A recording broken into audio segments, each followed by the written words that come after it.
This episode is sponsored by BetterHelp. We interrupt your Academy Award movie marathon to remind you to prioritize your mental health. That's why we wholeheartedly recommend BetterHelp. It's an online therapeutic resource that will assess your needs and match you with your own licensed professional therapist, all from the comfort of your home. To get started, head to betterhelp.com/CinemaSins. Answer a few questions about your state of mind, and before you know it, you'll be matched with a therapist who will work with you. Oh yeah, and you also get 10% off your first month when you click that link below. Now, on to the show.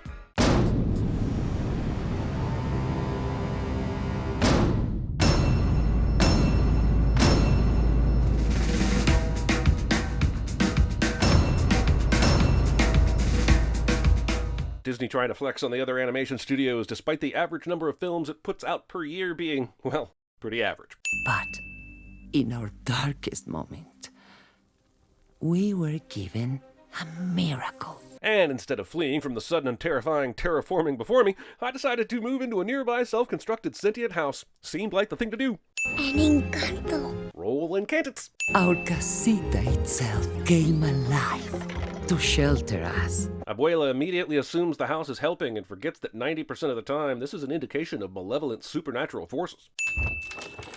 I know the house is trying to be helpful, but this trick still relies on Mirabelle being able to catch her glasses without the use of glasses. Okay, how does this house work? Do the stairs always turn into a slide? Or is the house always in your head and knows when you want to slide as opposed to step? The former seems super f***ing dangerous, and the latter seems super f***ing creepy. Not that using a coffee mug outdoors necessarily makes you a psychopath. I'm just saying someone should keep an eye on this kid's pets. I'm only part of the amazing Madrigals. The Amazing Madrigals are not a family of trapeze artists in this movie. Who's all the amazing Madrigals? These f***ing kids seriously don't know who the Madrigals are? This entire community is built around this house and the magical people inside it. How do they even know enough to ask about the gift ceremony tonight if they don't know who the damn family is? This doesn't result in a chorus of "F*** off with your singing, kid, I'm sleeping." Unless doors are being handed out for being a judgmental and overbearing grandmother, I'm not sure what Abuela's gift is supposed to be that entitles her to one. Oh my gosh, it's them! Them who? A couple of minutes ago, you didn't have a clue who the Madrigals were. I can't remember, but I don't know who is who. I'm not surprised. Mirabelle decided to answer these children's questions by running through the house and singing a song that none of them were able to hear, holding a mug of hot liquid like this instead of using a handle. Look, he's almost definitely not a psychopath. I'm just saying someone should check if this kid has a scrapbook filled with pictures of his family with their eyes scratched out.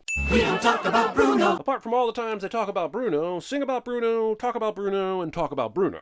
Bruno! This man's arm snaps in half while waiting in line. If they truly want to strengthen the community, they should start by dealing with the obvious calcium deficiency. Mirabelle is singing about how her dad and uncle married her mom and aunt, and claims that those marriages are how Abuela became an Abuela.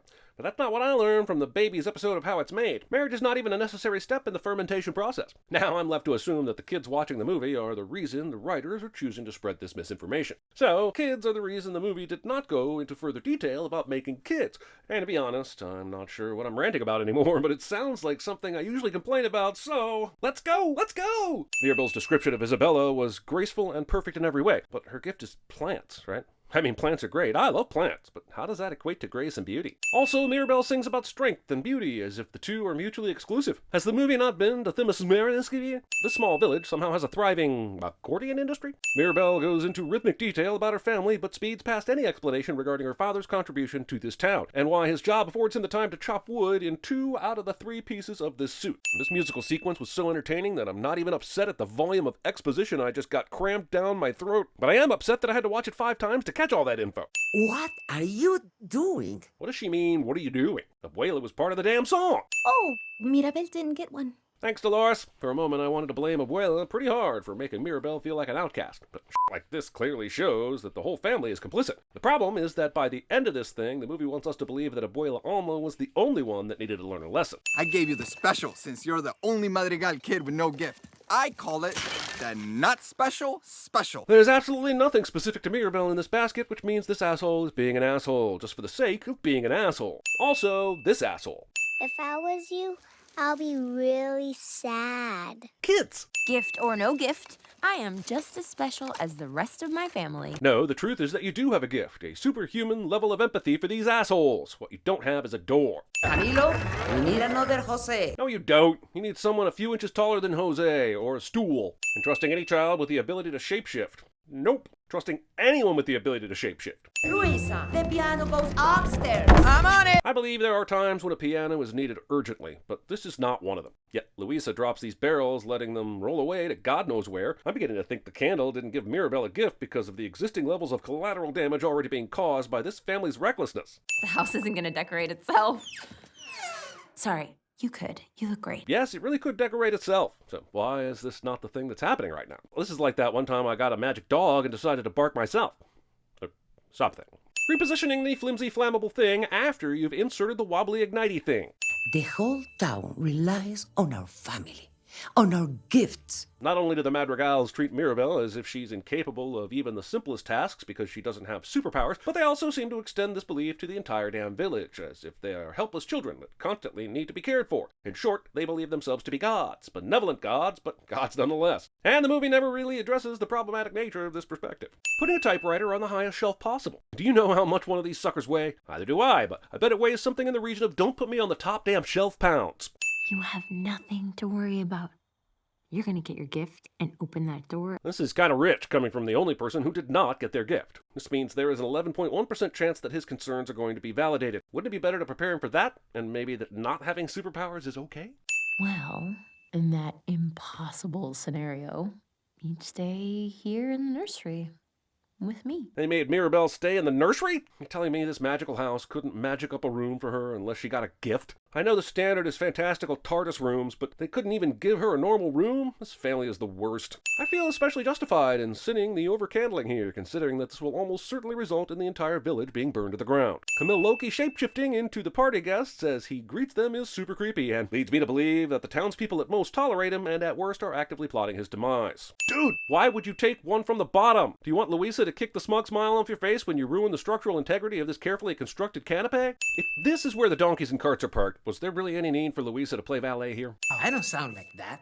I don't sound like that. My reaction to watching CinemaSins videos somehow makes it into the movie. Allowing these flowers to be so close to an open flame is asking for trouble. Yeah, the magic house and the magic flowers won't allow themselves to catch fire, but not every house is as self-sufficient. This is teaching some bad fire safety practices to the rest of the village. Of course they can come. Antonio disrespects the sanctity of the guest list, inviting all the creatures of the jungle into his room, which is most definitely how you get ants. It's bigger on the inside. Dr. Who-Little. The animals toss Antonio around as if being gifted the power to speak to them also made him invincible. It's a great night. It's a perfect night. Hey, Misery Guts, what happened to... And seeing you get your special gift in your door, that's gonna make me way more happy than anything.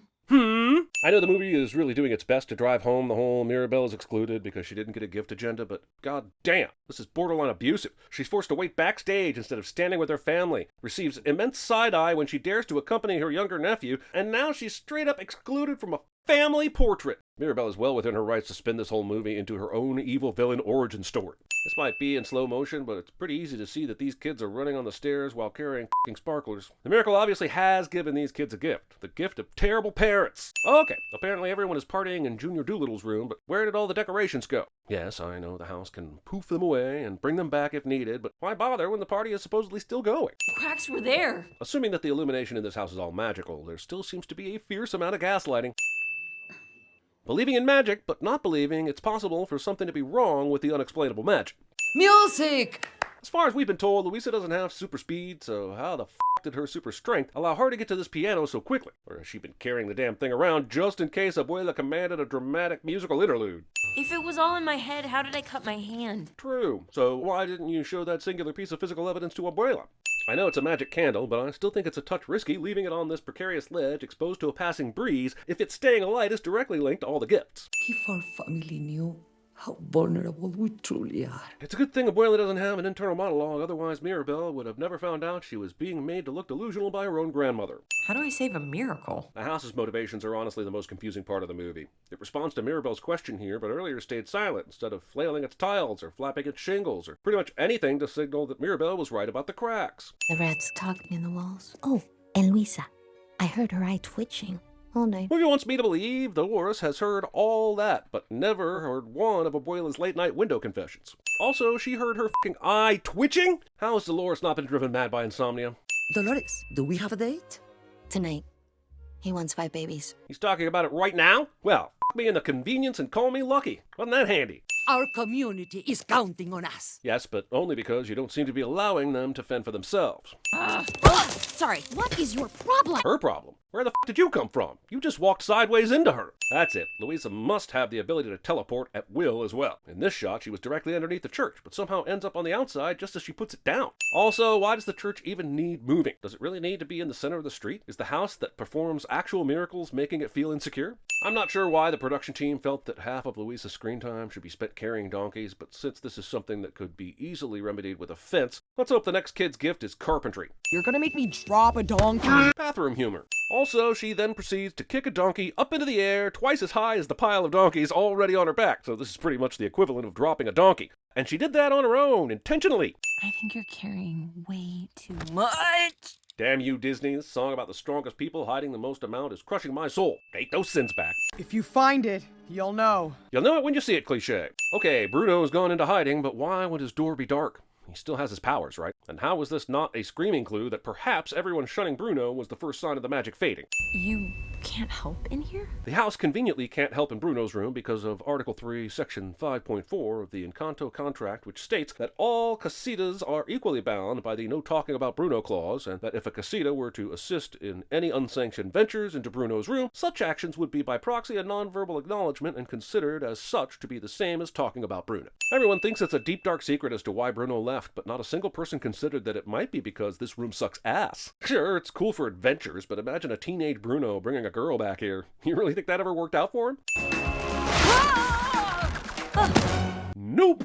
Nothing we've been told about Mirabelle leads me to believe that she would be brave enough or dumb enough to try this stunt. And it shouldn't have worked. Casita claims to not be helping at the moment, and Bruno doesn't like to hang out in here anymore. So either there is a third magical force that the movie about magic doesn't want to divulge, or this is some really convenient wind blowing this door shut that allows Mirabelle to find the glow-in-the-dark vision holding commemorative plates. The first 3 random pieces Mirabelle picks up happen to be the ones that contain her picture. This entire Bruno's cave sequence is so Aladdin I'm half expecting a magic carpet to sass Mirabelle to safety. Basically what these people are saying is that the stuff Bruno predicted came true, which, and please forgive me if I'm mistaken, is his f***ing gift, right? Not his fault that the stuff he is seeing turns out to be bad. The shit that happened to these people were either self-fulfilling prophecies or totally out of theirs and Bruno's hands. The real sin is that everyone in the village is on the wrong side of this argument. I know. She's gonna tell everyone.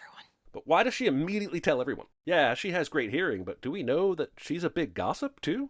The Guzmans and the Madrigals together will be so good for the Encanto. Yes. Then let's hope tonight is not a horrible disaster. Who gives a shit if tonight goes perfectly? Shouldn't they be the ones trying to work their way into the Madrigal's family? Shouldn't there be 100 people lining up to hitch their wagons to one of the daughters? I can't tell if Dolores is holding a secret or holding a fart. And, well, the resulting game of telephone does serve to create tension and drive the whole blame Mirabelle narrative. It also destroys any ideas I had about this family actually loving each other and reminds me that I have no idea why I should care about any of them losing their powers. The puzzle skills on display here by these animals are uncanny and super convenient for the plot. What is happening? Honestly, who the f*** even knows? What did you do? Why are they all mad at Mirabelle? Julieta is the one that caused all the rain. She has just as much control over the weather as Mirabelle has over the cracks in the house. Bruno leaves Mirabelle, his niece, to almost certain death, knowing that there's no way she could have known about this drop. Yes, I'm sure the fact that this ends up being a very small drop is supposed to make us feel better, but Bruno is just as f***ing surprised by this. He didn't have a f***ing clue how deep it was.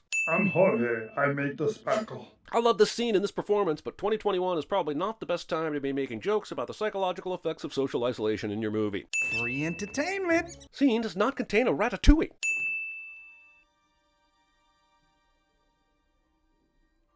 Now that's how you do foreshadowing. So Bruno has a vision about the Encanto being lost, the house breaking, and it all linking back to Mirabelle somehow, and his reaction was to go into hiding and hope the vision didn't come true. Did he really believe that his visions would only come true if he hung around? Would it have been more selfless to take another hit to his own reputation and stick around to figure out the vision and get ahead of it? Also, if he is determined to bury the vision, why do such a half-assed job of destroying the tablet? You wrecked my vision cave. How exactly did she do that again? Was it by picking up the vision? Well, Bruno, you left all your vision pieces back there to be found, so that was really your fault. I need a big open space. We'll find one. Where? Antonio saves the day by letting them use his room, but we're all left to wonder why Bruno can't just do this outdoors. This child is still drinking coffee! There sure seems to be a lot of steps to Bruno's gift while everyone else can just kind of make happen. How did he learn that he needed an open space, sand, and whatever these leaves are to see into the future? Oh, your sister. That's great. Well, Why is Mirabelle mad? This is great news! Okay, Isabella is a little obnoxious, but no more so than losing your family home and the plethora of magic gifts that go with it. Shut up and hug the girl!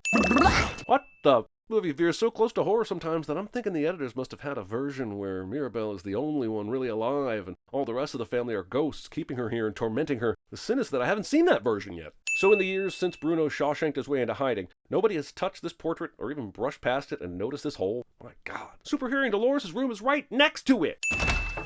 Isa? Disrespecting your sibling's privacy by knocking on their door after you've entered their room. No wonder everyone hates Mirabelle. I am sorry That your life is so great. Why does Mirabelle keep forgetting what's at stake here? Yes, it sucks because she isn't the only one that needs to be apologizing, but hey, you know what sucks more? Losing your family home and the plethora of magical gifts that go with it. You have to stop! Why is Abuela so determined to be mad at Mirabelle? I understand that her past trauma is motivating her to go to extreme lengths to protect their home, but can she not see that the cracks are gone, the candle is bright, and her granddaughters are happy? I will never be good enough for you, will I? Damn it, Pixar, I will turn this video around right now if you don't stop making me feel things. Oh, that's right, this isn't Pixar, it's Disney. I should have known that by the fact that it released in theaters and was marketed well. The miracle is dying because of you! Mirabelle's right, but I am genuinely surprised she survives this. This works.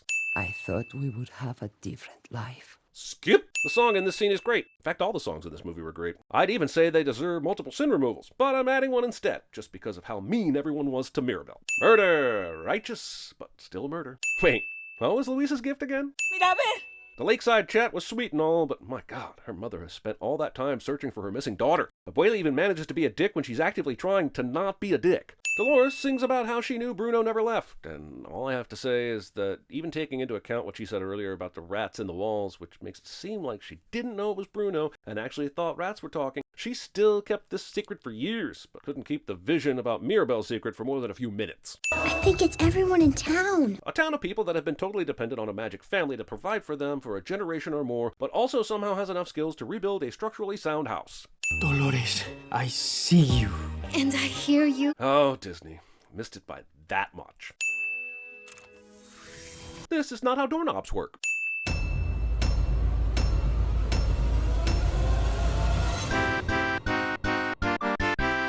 Tío Bruno. Bruno. My brother Bruno. Tío Bruno. Tío Bruno. Bruno's tower. Bruno! Bruno. Bruno, Bruno, Bruno! Bruno, no, no. Bruno. Bruno, Bruno, Bruno, no, no. Bruno! Associate him with this. Bruno, no, no. Bruno, Bruno, Bruno, Bruno. He's Bruno. My Bruno. I've never seen a Bruno. Bruno's tower. Bruno's tower. Bruno's vision. Bruno's vision. Bruno's vision. Bruno's vision. Bruno's vision. Bruno's vision. Bruno. Tío Bruno. I'm Bruno. Bruno. Bruno. Bruno. Bruno. Brunito. Bruno. Bruno. Bruno. How about a magic trick? It's gone. Thanks again to BetterHelp for sponsoring this episode. It's way too easy to forget to take care of your mental health. If you're feeling like you need to speak to someone, or you just need a mental health check-in, BetterHelp is an amazing online resource that allows you to do just that. Connect with a therapist in a safe and secure online environment, and no, this isn't self-help. This is a real connection with an actual human being. And you don't even have to put on outside pants to do it. Pajama bottoms or sweats are just fine with BetterHelp. I know it can be easier to receive counseling without the need to go into an unfamiliar environment. And it's not just structured appointments. You can send messages to your therapist anytime, check out information that's relevant to your needs, and book your next appointment all on the same page. BetterHelp is committed to facilitating great therapeutic matches, so they make it easy and free to change counselors if needed. Head to betterhelp.com/CinemaSins to answer a few questions and get paired up with a therapist within 24 hours. Get a whole 10% off your first month by clicking that link. Join over 2 million people taking charge of their mental health. Again, that's BetterHelp, HELP.com/CinemaSins. This is where our magic comes from? It's crazy talk. You're crazy, Marge. Drawers. Floors. Doors! What if it doesn't work? The All-Father rolled the skein of your life a long time ago. Go and hide in a hole if you wish. But you won't live 1 instant longer. Your fate is fixed. And now, The blackest present for the most brutal of all bass players. The Thing. It's bigger on the inside! Oh, the doctor told me that was because it was dimensionally transcendental. Gonna do what? You might have seen a housefly, maybe even a superfly, but I bet you ain't never seen a donkey fly. Well, I have plans on Saturday, too. I'm having dinner with my parents. So? You don't even like your parents. You call them smiley morons and hug freaks. Plans are plans. I'm a badass, not an anarchist. Parkour! Extreme! Get out! I need a fresh burning candy. I don't care what you think of me. But if you're too stubborn to... Silenzio, Bruno.